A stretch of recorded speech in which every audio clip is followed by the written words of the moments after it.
today as we take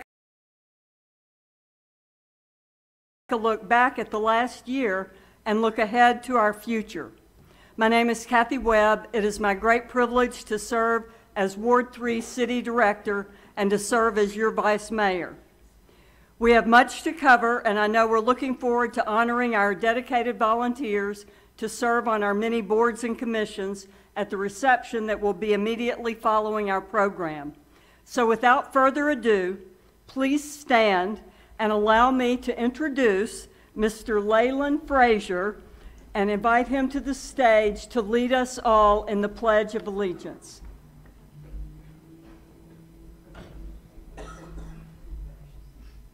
I pledge allegiance to the flag of the United States of America and to the republic for which it stands, one nation, under God, indivisible, with liberty and justice for all.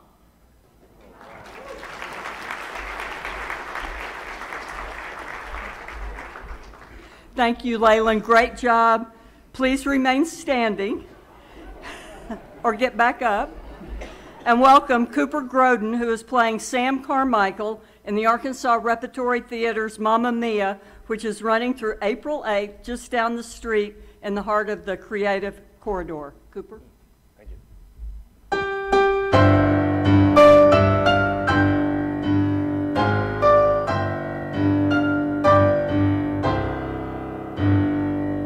Oh, say, can you see by the dawn's early light what so proudly we hailed at the twilight's last gleaming, whose broad stripes and bright stars through the perilous fight o'er the ramparts we watched were so gallantly streaming, and the rocket's red glare, the bombs bursting in air, gave proof through the night that our flag was still there. Oh, say does that star-spangled banner yet wave o'er the land of the free and the home of the brave.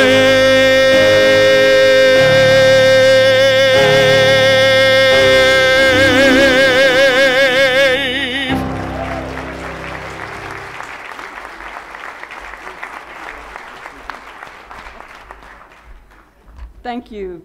Thank you very much. Now, please welcome to the stage my colleague and my friend at-large City Director Gene Fortson, who will introduce our colleagues on the Board of Directors who are with us today.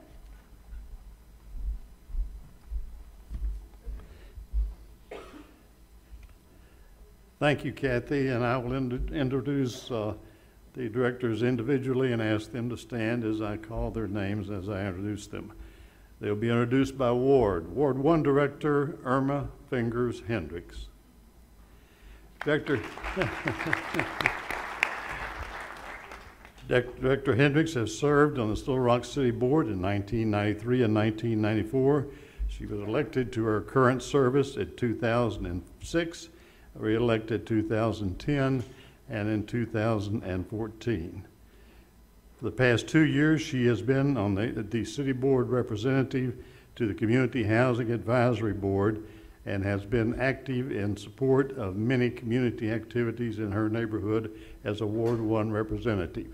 Ward 1 Director Irma Fingers Hendricks.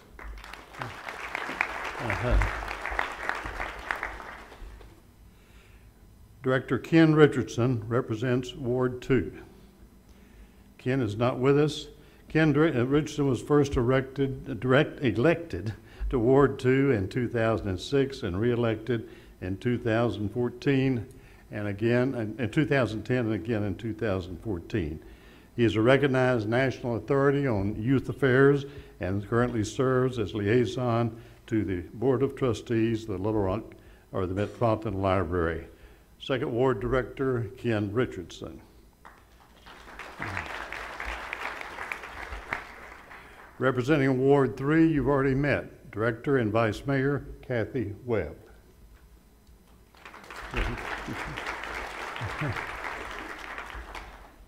Kathy is serving her first term as a member of the City Board after having served 3 terms serving in the Arkansas General Assembly. She is currently serving as Vice Mayor of the city. She is also a liaison for the Commission on Children, Youth, and Families.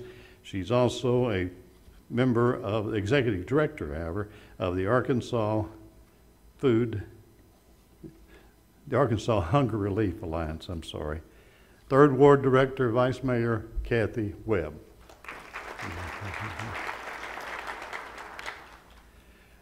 Fourth Ward Director, Cappy Peck.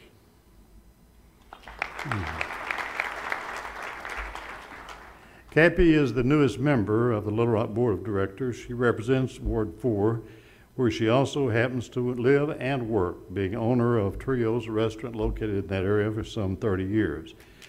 She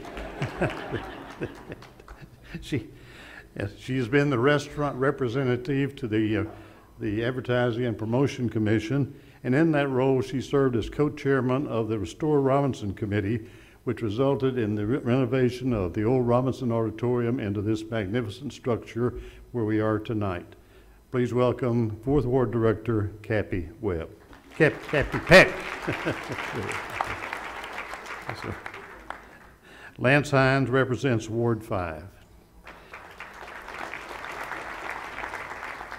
Lance was first elected in 2010 and re-elected in 2014. He is Director of Sales and Business Development for Priority One, a logistics company.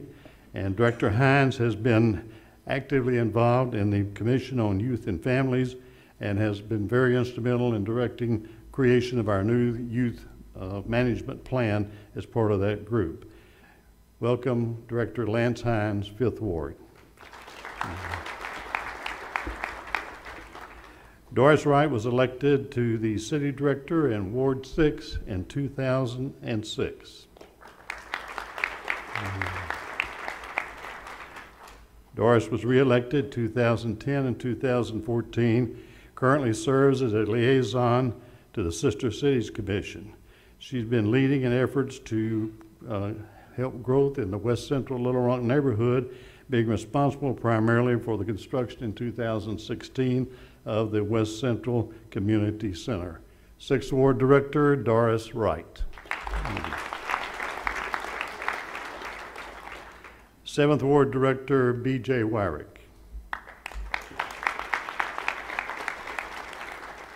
B.J. Wyrick was elected to the City Board in 1994 and has been re-elected 5 times, most recently in 2014. She has recently retired after a career with Southwestern Bell and the state of Arkansas. She serves as liaison to the MacArthur Museum of Military History, as well as to the Oakland and Fraternal Cemetery and to the Little Rock Municipal Airport Commission. 7th Ward Director, B.J. Wyrick.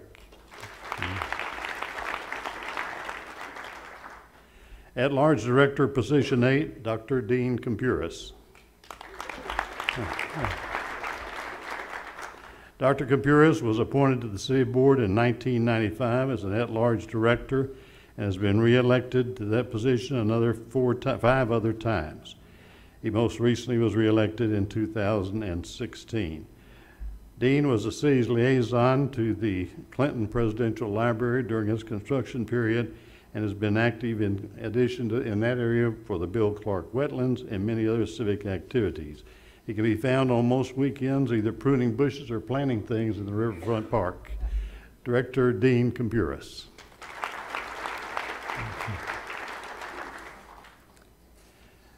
At-large Director Joan Adcock. Joan is senior member of the Little Rock Board, being first elected in 1992 and has been re-elected 5 times since that time as an at-large director. As that, she's the longest serving city director on the board. Joan has been, since joining the board, she served in a variety of liaison positions, including the Little Rock Animal Village, where she's been most influential in its development. Most recently, she's helped in the development of Neighborhoods USA, or NUSA, and in outreach to the Little Rock growing Hispanic community. At-large Director Joan Adcock. And join me in welcoming all of my colleagues tonight.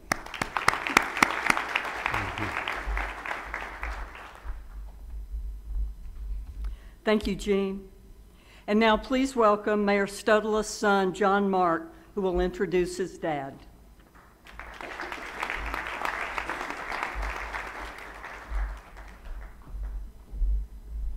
So I had to drive all the way from Memphis this morning, so you're welcome, Dad. So I could sit up here and just give a laundry list of reasons why my dad is so good at this job, but honestly, I forgot the bedtime stories, so I'm just going to tell a story. This story really shows how much my dad cares for me and how much he cares for this city. So about 5 years ago, I was really into running, and I wasn't too good at it. I didn't really run a lot, long distances or anything like that. But my dad noticed how interested I was in it, and so he looked at me and he's like, hey, do you want to run like one of the races in the Little Rock Marathon, maybe the 10K? A 10K is 6 miles. I had never run more than 4 miles before in my life. And so I look at my dad, I was like, are you crazy? There's no way I can run 6 miles. He's like, all right, I'll think about it. And so I did. So fast forward about 2 weeks later, I'm on a run, just a 4-mile run, and I'm about to finish. I'm on the block of my house, and I get a call from my dad, and he goes, hey, Jamar, I signed you up for the 10K, and then immediately I get really upset because I cannot run 6 miles. And so I tell my dad that, and then he pauses for a second and then tells me, I think you can do it, then hangs up. And so then I felt like I needed to prove myself.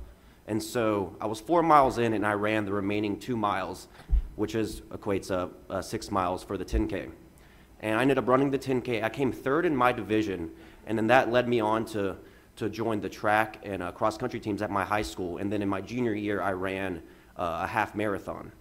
But if it wasn't for my dad's initial push to convince me that I can do it, I never would have achieved those things. And the way that he convinced me to do that, and the passion and how much he believed in me, is the same way that he believes in this city. And I know that he is going to get up here and probably go over time, but the things that he is saying are so important and so important to him. He was first elected when I was about this high and probably about this wide. I was not the most attractive little child. But, thanks, Mom. And I've seen my dad in this job. The entirety of my adult life, my dad has been the mayor. And it's taken a toll. When he was first elected, he had the same color hair as me. And now you can see him. But regardless, it is an honor for me to introduce my dad and our mayor, Mark Studlow.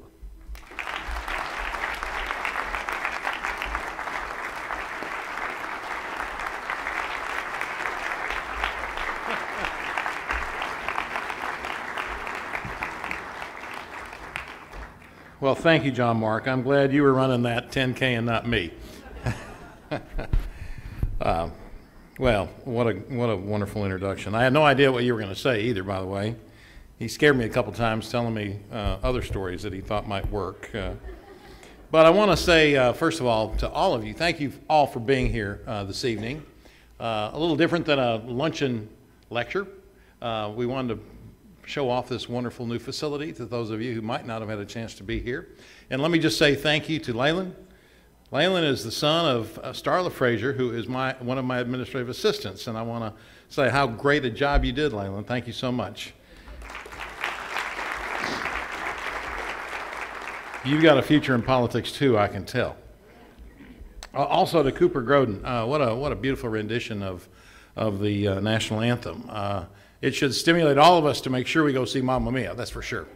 Wonderful presentation at the Arkansas Rep. And so let me also say thank you to my wonderful colleagues that are here, that I work with day in and day out as we go about the work of the city. And in speaking of that, I can't forget, of course, probably the most important support system that I have, and that is my wife, Joellen. Thank you, Joellen, for being here, of course. And my mother-in-law, Mary Chivers, who's also with her. I want to thank our city employees and our city manager, Bruce Moore, and all the staff that are here this afternoon, because it's really an opportunity. You know, the State of the City speech is an opportunity to reflect on this past year, what's gone on, and to look toward the future and opportunities and challenges that we have as we move headlong into 2018. And so before I do that, I want to do one thing. I want you to look at this glass of water. You know, some people would say that Little Rock is kind of like this glass of water. It's half empty. And we've heard that from some people in our city. And then there are other people that would say, no, I think that glass is half full. So at the end of my comments, I want to ask you what you think about that. So the over and under is long, and I apologize for this. I'm going to move as quickly as I can, but there are so many important things that are going on in our city, so many things that all of you don't realize are the responsibilities of local government. It's going to make you very proud of the people that serve you, number one. It's going to make you very disappointed in the people that work at some other level of government, whether it's at the state or the federal level. And you're going to realize how important it is of what we do here on a local level on a daily basis. So let me just say, let's talk about the challenges. Let's talk about the challenges of 2017 for matter. I want to talk about public safety first and foremost. But 2017 proved to be a very challenging year on the public safety front. We saw a 5.3% increase in violent crime. Property crime, however, was down 0.25%. Overall, you might be surprised based on what the televisions tell us, the overall increase in crime in our city was only a 0.43%, less than 0.5%. So we were faced with an police officer shortage, and I'm happy to announce that we have largely eliminated that shortage. We've hired 81 officers in 2017. We've got 25 vacancies, and we've just hired 18 officers for a recruit class that started in February.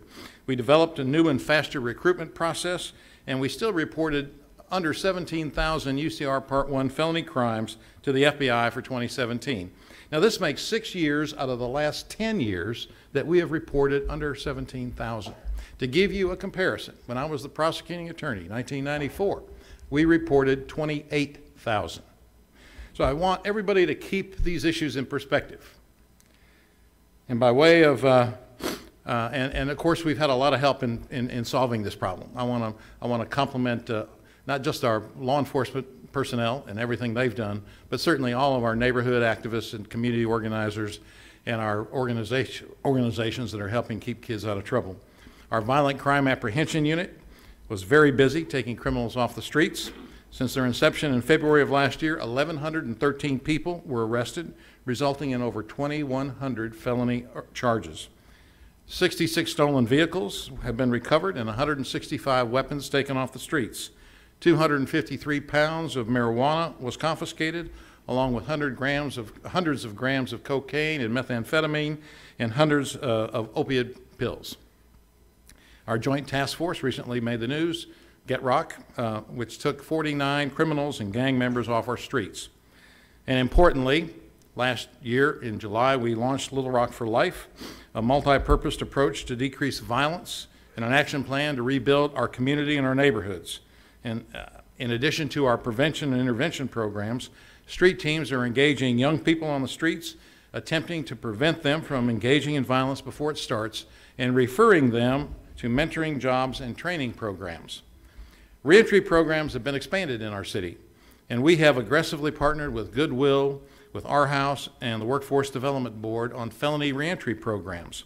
Our Youth Build program is teaching young people carpentry skills, and a $1.5 million Department of Labor grant is being used to train and equip 150 recently released felons with job skills and soft skill training so that they can successfully re-enter the community. Over 1,200 Little Rock residents have enrolled in our own city-initiated reentry program, 375 last year. 37 have been hired by the city, putting our program in a place to be an example to other businesses and industries throughout the city.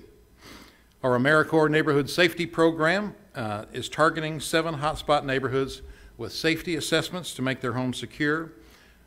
They're conducting weatherization improvements to save our citizens money and to provide exterior home repairs on all that are designated to improve the neighborhoods where they are located. So far in 2018, it appears that our efforts on the public safety front have been achieving some success.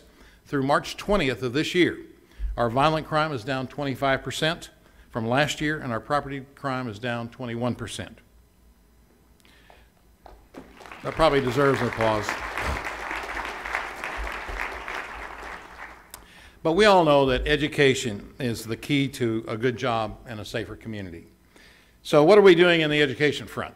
Many people say, well, the city is not really working with our schools. Well, and that is absolutely nonsense. Education is critical to the reduction of crime, and we all know that. And we have to work with our federal, state, and local partners to expand access to education, particularly early childhood education, and career and technical training at the high school and post-secondary levels. We need to ask the tough questions like, does a college degree really get you what it used to? How do we create and support apprenticeships and alternative pathways to higher wage jobs that don't require college degrees in fields such as construction and plumbing and electrical work? How do we support entrepreneurs, both high-tech and low-tech, in fields such as food service and hospitality and entertainment? How do we ensure our children get a quality education no matter what their zip code is or what their family's income is? As a city, we've been engaged in multiple ways with our Little Rock School District. We have school resource officers in every middle and high school.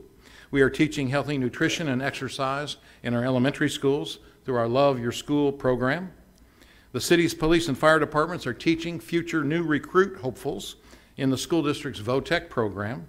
The Black Police Officers Association is beginning mentoring of young students at Watson Elementary, and the city's OK program and its mentors are reaching out to 200 at-risk African-American youth attending our middle and high schools. The city's summer and recreation education programs are located at our schools in the district, and we're working with the administration on the new Southwest High School. Go Griffins. If you didn't know what the new name is, it's the Griffins. I'll let you look that up. I had to check out what a Griffin was. The district, working with Rock Region Metro, is providing bus passes to students anywhere in the city, and the library is providing enhanced IDs to allow students to access additional data-based resources for research. Jobs are available if people have the skills to fill them, and we must come together as a community and create a system where we increase the odds of every child succeeding instead of being beaten by the odds. Just as an example, on Sunday,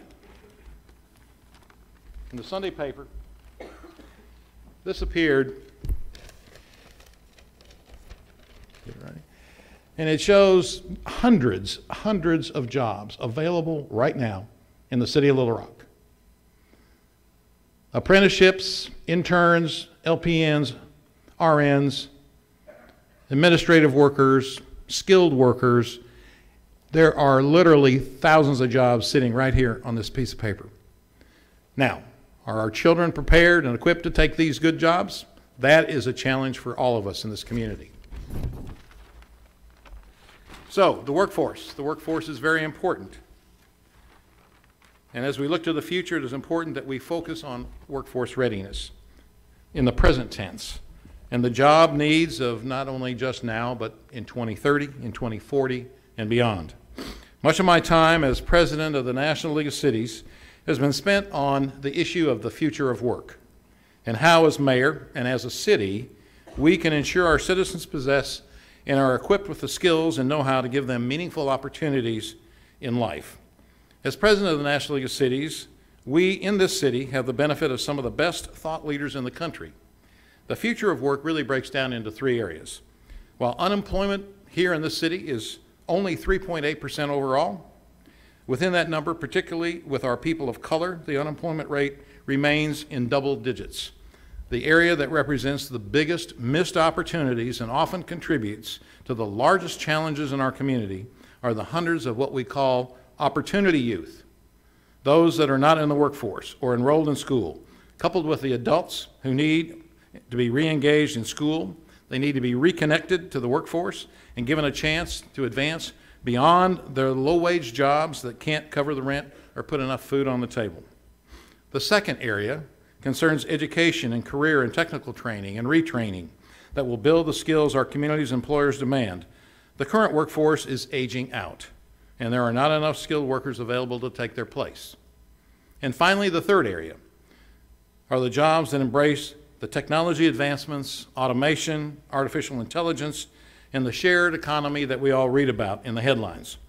Robotics will absolutely change the jobs narrative in the future. As city leaders, we need to be asking the right questions and bringing the right people together to address these three critical elements of the future of work. Our community needs to look inwardly, and we need to look at our natural strengths. We need to create an asset map and then think outside the box on how we can support and grow these strengths. We've got a wonderful medical corridor with eight hospitals, and obviously the healthcare industry is something important that we ought to explore. Our number one export in Arkansas, which some of you may be surprised at, is aviation and aviation-related products. So we must look to opportunities there for the jobs of the future. We also are located right in the middle of the country with road, rail, runway, and river. So we should be looking at the whole supply chain logistics opportunity from a workforce readiness standpoint, because it all ties to the issues of what? Economic development, success, stability, and a good future for our people. On the economic development front, let me tell you a little bit of what's happening here in our city. I think you'll be pleased with the report. Our Little Rock Tech Park opened up in March of 17 already, and it already has 45 businesses within its walls.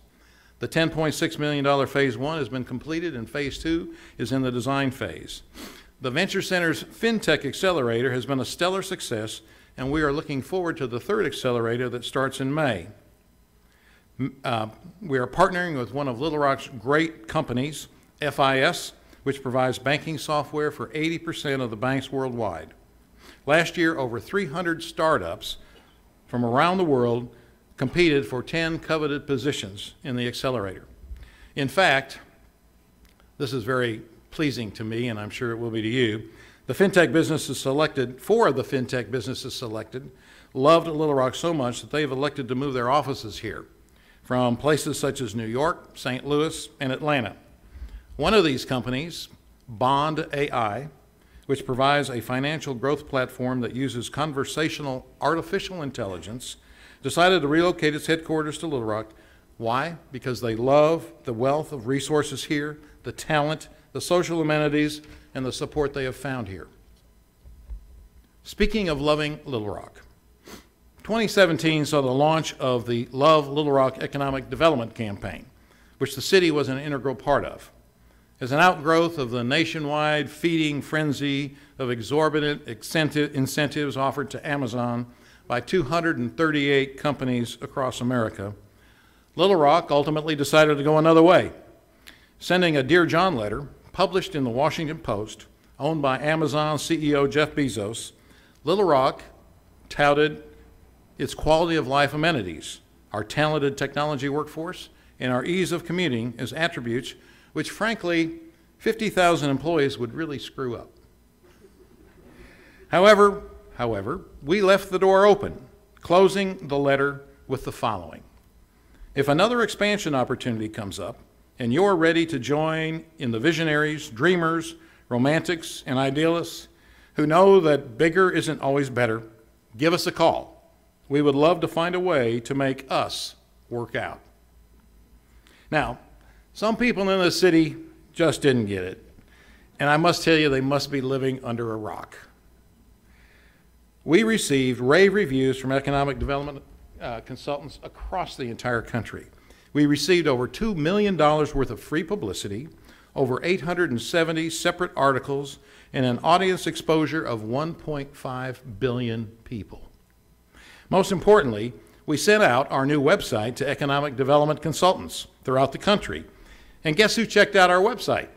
Amazon, Apple, Ford Motor, Accenture, Boeing, Dell, Microsoft, Twitter, Intel, Cisco, General Electric, General Motors, Deloitte, Hewlett-Packard, KPMG, Oracle, SAP, Symantec, Bloomberg, and even the Bill and Melinda Gates Foundation. Truly a great success thanks to a team of citizens who love Little Rock and believe in our success in the future. It was done by the citizens of Little Rock. It wasn't done by one individual. It wasn't done by the chamber. It was done by a group of people who came together to make this a reality.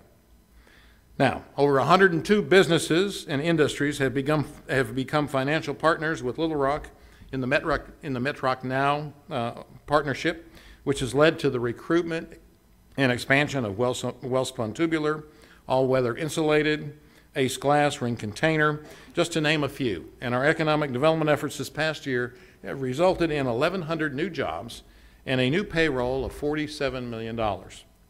New construction permits in the city, guess what? They're up 44%. Single-family housing up 9.8%. Multifamily housing up 80.5%. Office construction up 226%. Industrial up 92%. This tells us a lot, doesn't it? It tells us a lot. Our own Bank of the Ozarks announced plans for the new 247,000 square foot headquarters that will ultimately house 800 to 900 employees. Bank of the Ozarks is one of the top 60 banks in the country. And with this expansion, we'll quickly be moving up the list. Our airport and port are thriving. As I said, we have runway, rail, river, and road all together. Transportation logistics must be a focus for our future. American Airlines has taken over the 50,000 square foot Hawker Beechcraft hangar. Employments are up, and three new destinations with direct service have been announced. Frontier is bringing nonstop service to Denver. American is bringing nonstop service to Washington, D.C. I know there are a lot of people out here glad to hear that. And a new airline, Via, is bringing nonstop service to Austin, Texas. $25 million worth of concourse improvements and renovations have been made and accomplished with new jet bridges and new gate seating with the fastest free internet in the country, all the while maintaining retained earnings at the airport of $15 million. Our Port Authority can also boast great accomplishments. Over 3,500 jobs exist at the port, working for 41 companies representing 3 continents. The 3,500-acre industrial port added 600 acres last year, handled 12 million tons of commodities valued at $3.9 billion, including steel, fertilizer, sand, and aluminum, all on 2 full-service river terminals. As a first-time applicant, the port was awarded a $6.1 million Tiger Grant from the Department of Transportation, which will allow for the construction of thousands of linear feet of rail track to assist in barge transfers and will allow the port to develop new docks and warehouses. Several companies, including Sage 5 Foods, LM Wind Power, Boyd Metals, have undergone expansions there this past year. And one of the new exciting businesses that located at the port this past year, I had a chance to recruit, TY Garments. TY Garments is a Chinese factory that manufactures Adidas sportswear and Armani clothing.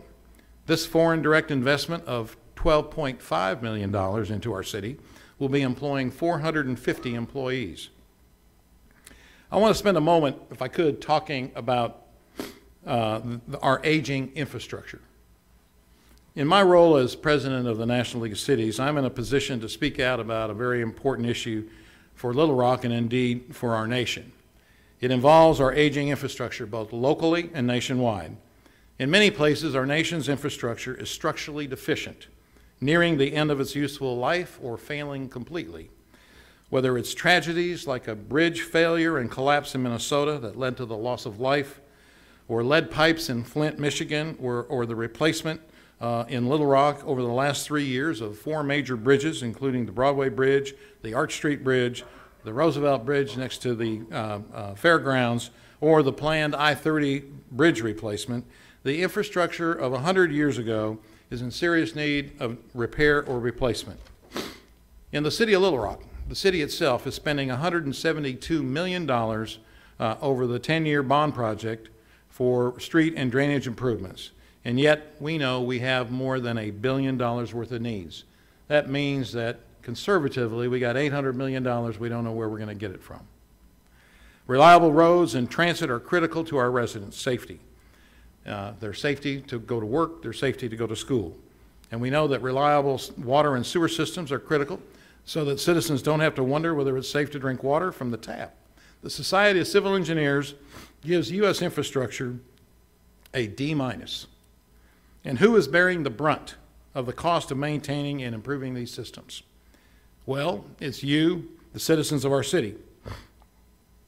Compliance with the lawsuit over the sewer overflows in Little Rock is costing our citizens $500 million.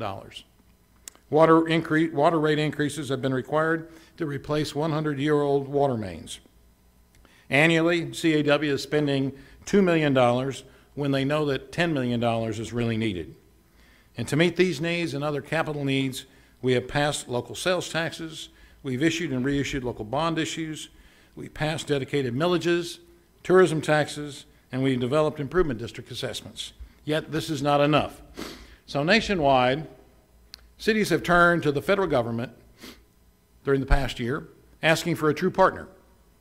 Now, President Trump's administration did respond, calling on Congress to come up with $1.5 trillion for a vast nationwide infrastructure program.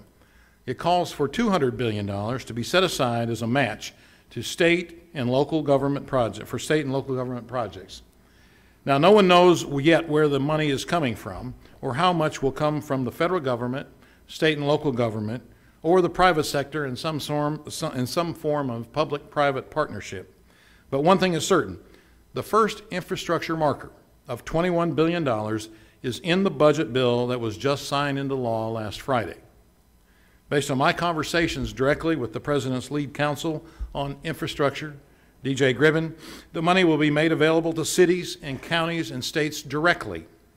The administration is interested in speed in entities such as cities that have come up with sufficient match funds for their projects.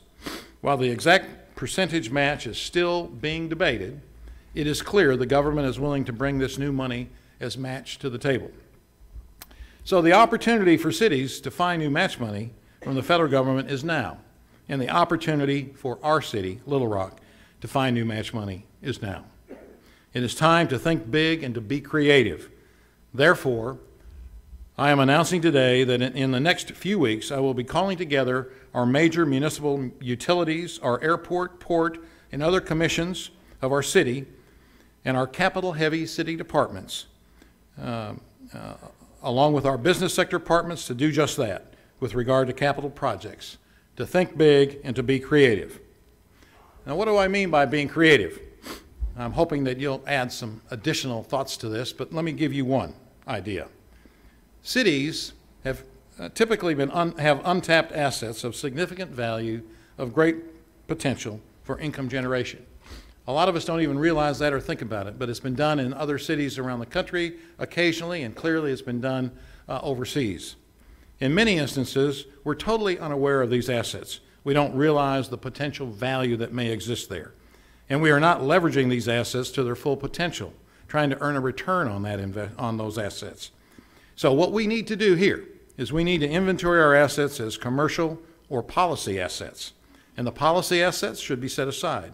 However, the commercial assets that are identified can generate and could generate fees if professionally managed. The idea is to turn dormant, stagnant assets into assets that provide value and a return that could provide significant revenues to invest back in our city. So, whether it's streets and drainage, improved transit, bridging over the I-30 crossing, building a railroad to the south of the port to open up a major super site, or completing the river trail, the time is now to be aggressive, to be positive and creative about the growth and potential of our wonderful mid-sized city and all that it can be. One thing is sure, it takes a committed partnership of the city, its citizens, and the business community to make it happen. The federal government says they want to help, so let's give them the opportunity. Now, speaking of dormant assets that have been recently put to new uses, I want to mention that redevelopment continues on our own Main Street. Phase 2 of our wonderful creative corridor has begun.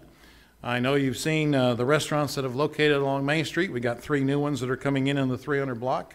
The 500 block is being completed with 34 new apartments over an expanded Ballet, Arkansas. Expansion of existing businesses is occurring on Main Street, and there's a 112-room boutique hotel that is being constructed right around the corner on Capitol Avenue. Apartments, restaurants, and new tenants are giving the Repertory Theater dozens of friends in the 600 block as well. Downtown is alive and well with excitement. We have created a 24/7 environment that will attract millennials and other creative young talent to live and to work in our downtown core. The collision of arts and culture with science and technology has become a reality. Tourism is also so very important to our city. It is the #2 industry in Arkansas, and Little Rock is the largest contributor to the state's tourism impact. 6.4 million people visit annually, and Pulaski County represents 25% of the state's total travel expenditures and 22% of the state's visitors. The importance of the city's Advertising and Promotion Commission cannot be underestimated. 865,000 people attended events at our convention facilities last year, contributing to the $1.9 billion generated in travel spending in Pulaski County, underscoring the importance of the amenities and excitement found in the downtown River Market, the Creative Corridor, and South Main.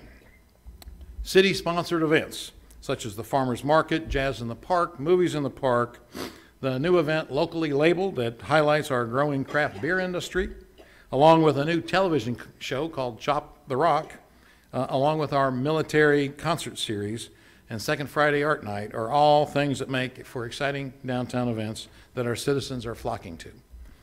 Of course, 2017 featured 2 important anniversaries: the 60th anniversary of the integration of Little Rock Central High School and the 25th anniversary of William Jefferson Clinton being elected as President of the United States.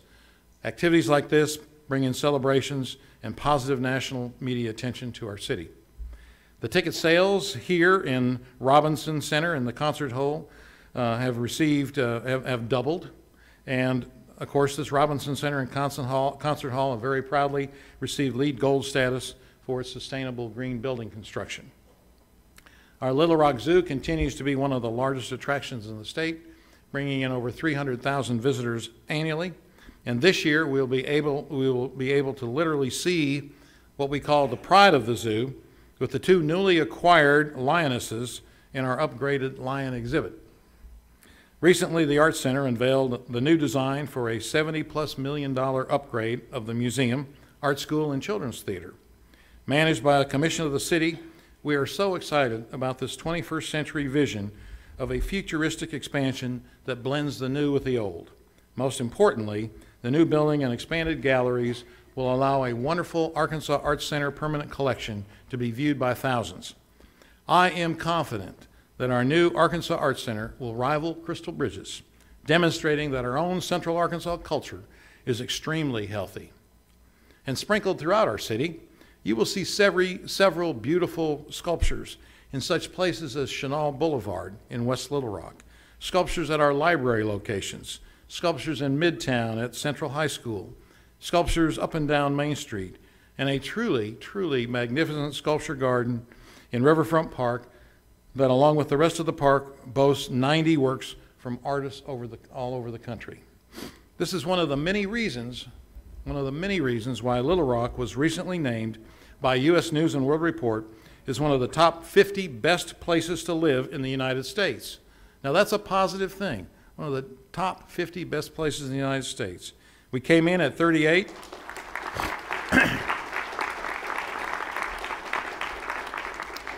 We came in at 38, and we bested out such cities as Orlando, Chattanooga, Louisville, Kansas City, and others. Citing Little Rock's booming tech scene, our quality of life cultural amenities, including a burgeoning craft beer industry, along with our lower than national average housing costs, it is no wonder that we are attracting millennials to our city and seeing our children return to Little Rock after college. Some of you may not realize the magnitude of our own city operations, and I think it's important, particularly with all our hardworking employees that are here, to talk about our city operations for a moment. We have actually 14 different departments, and these departments are really kind of like holding companies in the business context, and many of them have several different functions or businesses within each department. The city's general fund is over $265 million to fund these several distinct operations. Additionally, we expend approximately $38 million in capital funds, in capital funds, most of which you see on our streets and drainage projects. So running the city is a very big operation. It's a very big operation. And there are many, many different departments that have excelled, and I want to highlight a few of them for their accomplishments. In 2017, in working with our neighborhoods, we saw 15 new or rejuvenated Crime Watch programs that were developed, bringing the total Crime Watch programs with our community and our neighbors to 67. Our community policing continues to grow and to strive to add officers to the ranks. And during this past school year, our school resource officers conducted some things that you may not think school resource officers do in schools, but they taught courses on various topics that year, such as smarter choices, better changes, bullying, drug education, conflict resolution, and the like. In 2017, our fire department achieved a major goal by being awarded international accreditation from the Center for Public Safety Excellence.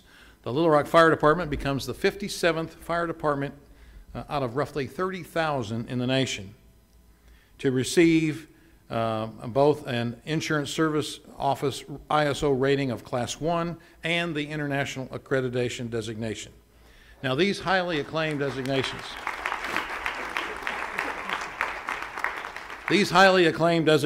place our fire department at the top 2% of all of the fire departments in the United States. Top 2%. Our Community Programs Department added 39 new work sites to our summer youth program, which employed over 700 of our youth over the summer.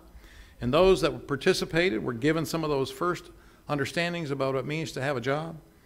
They were trained and received an emphasis on topics such as preparing resumes, workplace expectations, and we were ultimately awarded a dollar-wise summer youth grant award in recognition of the city's outstanding commitment to financial education. Our reentry program consistently wins national awards and most recently won a local government and excellence award from the International City Managers Association. Our Department of Public Works has been very busy working hard to execute hundreds of capital infrastructure projects that are part of our capital campaign based on our sales tax and our millage allocations. There have been a total of 145 infrastructure projects which have been designated, and the city has never had this many projects taken on as once. Of these, over 110 have been complete or are under construction, and the rest are scheduled to be completed in 2018.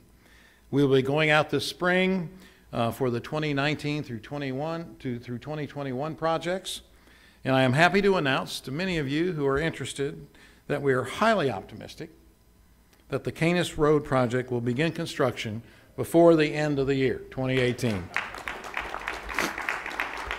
John Honeywell, do you hear that? Thank you, John.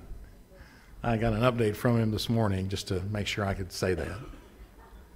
Our capital improvement projects have provided over 147 streets in the city of Little Rock to be resurfaced, and our sidewalk replacement program has replaced 61,403 square feet of sidewalks in Little Rock this year alone. Since the beginning of our sidewalk program, we have replaced 12 miles of sidewalks in the city of Little Rock, virtually all south of Interstate 630. The city continues to increase our bicycle and pedestrian friendliness for the safety, equity, health, and economic vitality of our citizens. In 2017, we added almost 5 miles of new bike lanes. We made our bike ped coordinator full-time, and we were awarded $2 million as a grant to fix the Arkansas River Trail. So all told, Little Rock boasts 50 miles of bike lanes and paths. And we're not done yet. We will continue to work to get the necessary easements from Union Pacific to construct the Southwest Trail from the river to Capitol Mall. We are improving the Arkansas River Trail along Riverfront Drive and are in the final throes of trying to gain agreement from Dillard's to close the loop around the headquarters. More on that soon to be talked about. We are leveraging the I-30 crossing project to improve bicycle and pedestrian facilities in our downtown and by improving the east-west connectivities. And in cooperation with Metroplan, we will be launching a bike share system that will set the standard for other Arkansas communities. Our bike share operator is here with us today, and with one of our bike share bikes, it was here, there it is, the B-Cycle Dash. Initially, there will be 200 of these bikes that will be distributed throughout the downtowns of Little Rock and North Little Rock. So please check it out and take a spin.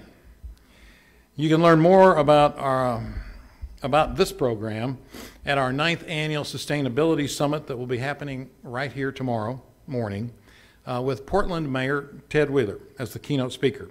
You hear all about the updates of our 2020 Sustainability Roadmap. Our Parks Department continues with the restoration of Coleman Creek in War Memorial Park and the development of a Western Hills Master Plan. The Little Rock Marathon, of course, a great thing for our city, continues to succeed and break records every year with over 10,000 people recently competing and participating. And year after year, the marathon continues to bring enormous economic impact to our city.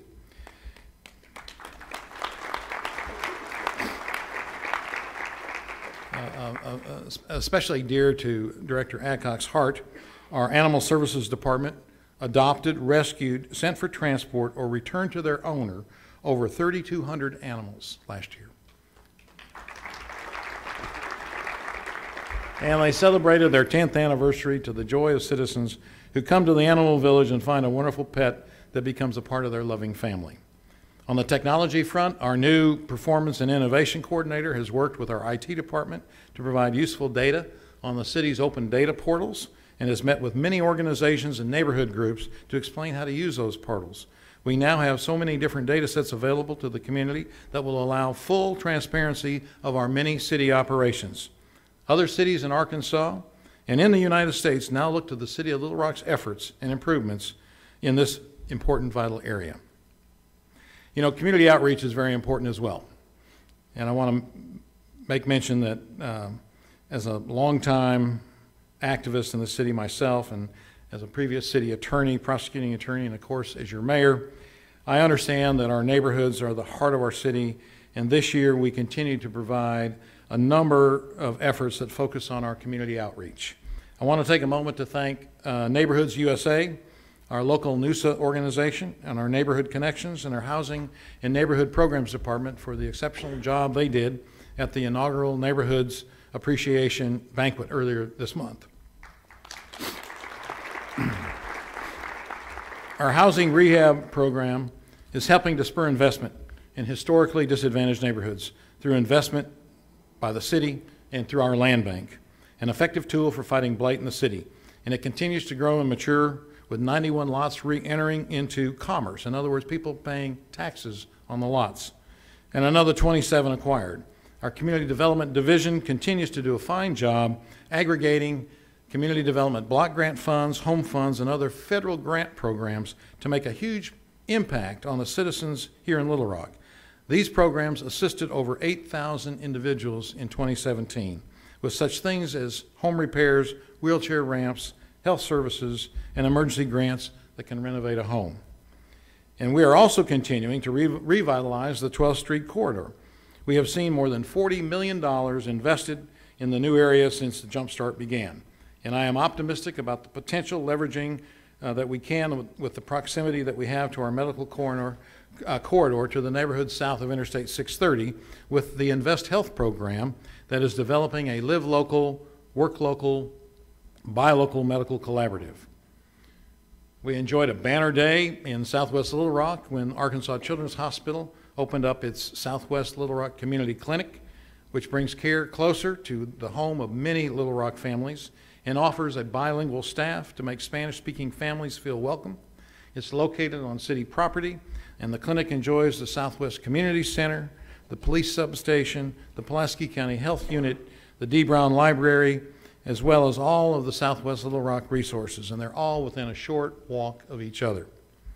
I am happy to report that Little Rock is a national leader in connecting our residents in public housing to the internet through our Connect Home initiative, which we have partnered with providers to bring the residents in our public housing low-cost, high-speed internet, $9.99 a month.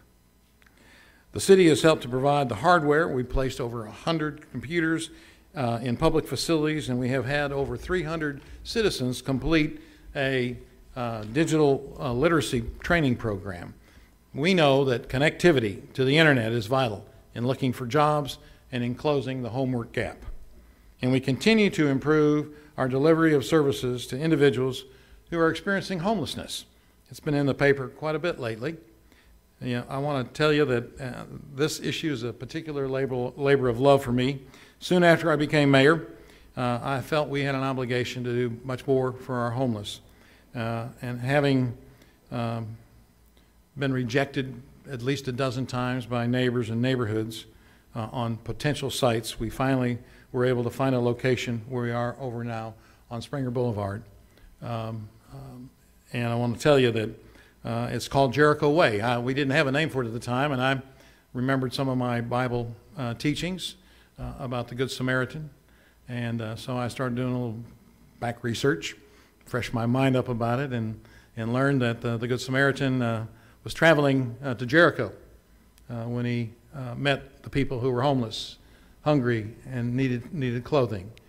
And I thought, well, you know, that sounds pretty good.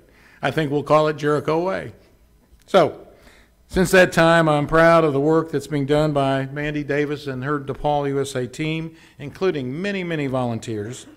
A welcoming community has grown there, and the focus is on exiting homelessness and understanding that our homeless neighbors have always been a part of our community.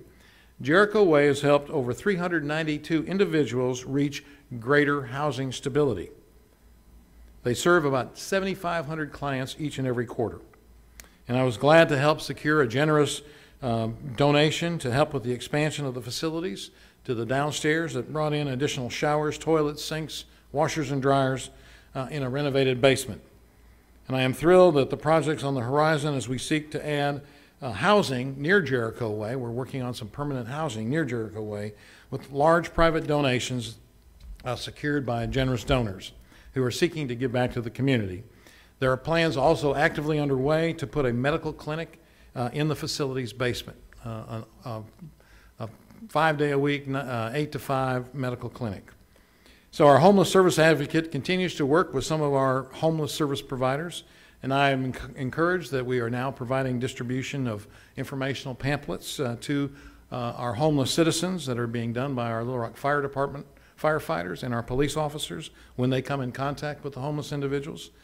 And I am going to stay optimistic that steps toward greater collaboration among the varied service providers that we have and all of the various thoughts they have about the homeless will continue to be positive and will grow in a positive way this year. We know what this type of collaboration can do because we did it with the Mayor's Task Force on Ending Veteran Homelessness. It was established in 2016 to meet the benchmarks of the HUD Mayor's Challenge. And through that group, meeting regularly at City Hall, we will soon be submitting paperwork certifying that we have met the federal benchmarks for functionally ending veterans' homelessness in Little Rock. Veterans deserve no less than our very best. You know, during last year's State of the City address, I spoke to you about a year of construction with the new Broadway Bridge, the transformed Robinson Center, the opening of the Pankey Center and substation, our West Central Community Center, and the continued work on Main Street. What a banner year. But I want to take a moment this year to talk about leadership in the capital city. In Little Rock, that conversation begins with the Little Rock Nine, 8 of whom took the stage at Central High School in September, 60 years after the integration of Central High School, and entered those same doors. In 2018, they were greeted with a homecoming deserving of their actions. Their words were inspirational and poignant. dwelling not on how far we've come, but reminding us how far we have left to go. We thank them for their indelible legacy that they have created and for again gathering in Little Rock to inspire us and a new generation of students and young people. I also want to thank those who worked so very hard to organize the commemoration activities, including the many community partners and many of our own city employees. You know, we have seen a transition in leadership in the city, in our parks, in planning, in the fire department, as new leaders have been picked and where long-time leaders have left off. And the other department heads that we have continue to be professional leaders, not only here in Little Rock, but nationally. Our police department has received national accreditation. In 2017, the Little Rock Zoo was reaccredited. As mentioned, in 2017, the Little Rock Fire Department achieved international accreditation.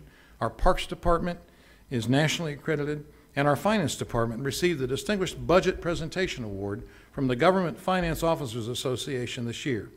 Now, this is a true testament to the professionalism and leadership exercised by our city department heads and their staff.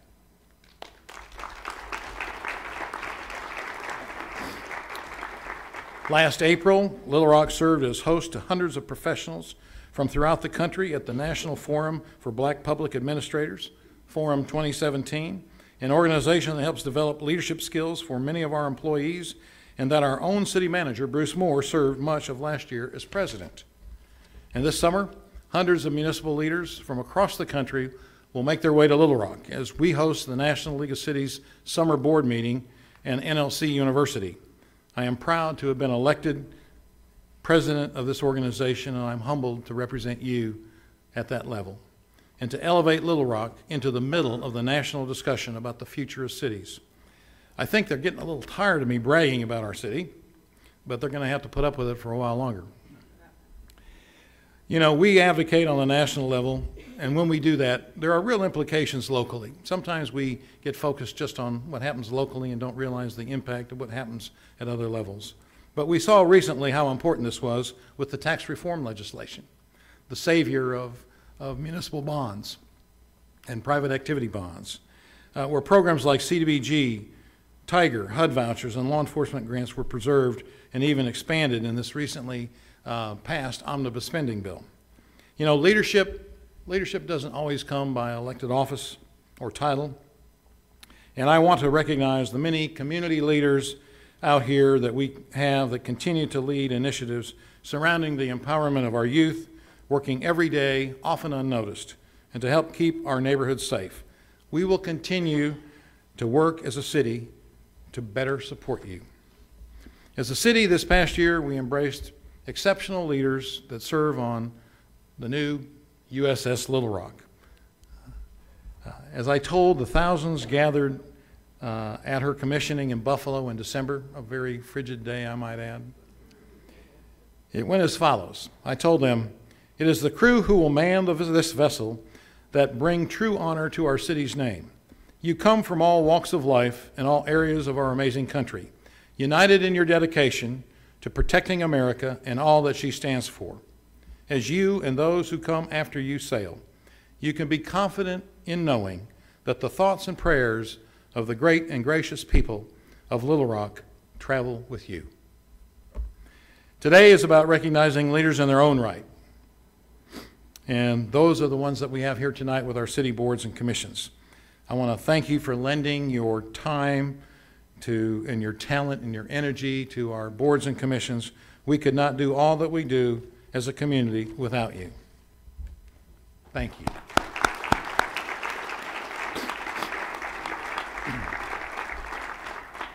Now I ask you, after all that you've heard,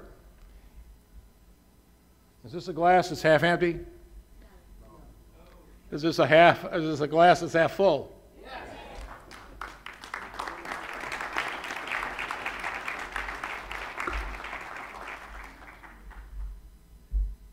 Or maybe it's more like this. A glass that's full of energy and commitments embraced by our citizens to make Little Rock all that it can be as the next great American city in the South. Thank you very much.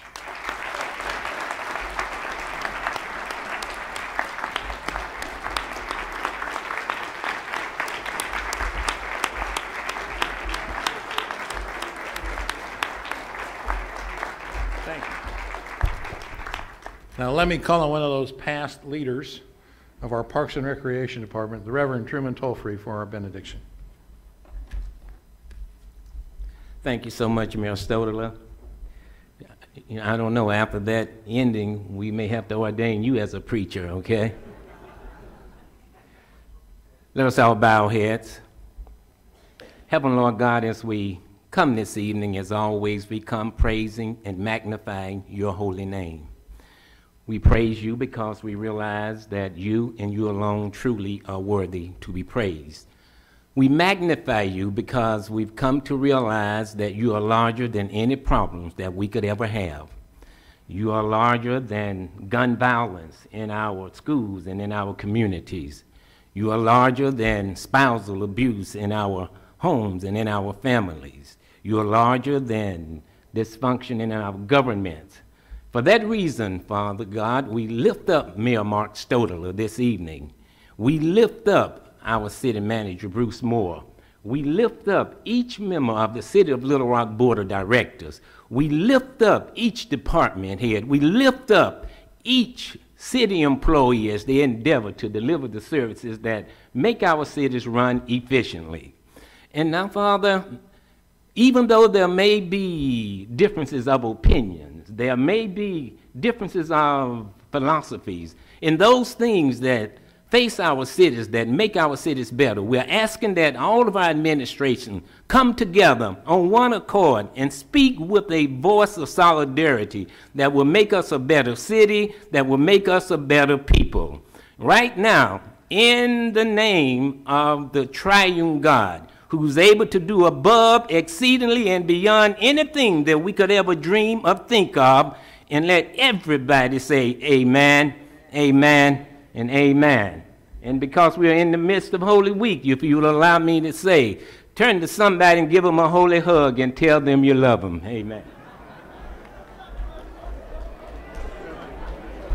Now, thank you very much, and if you will, please join us for the reception outside in the hallway.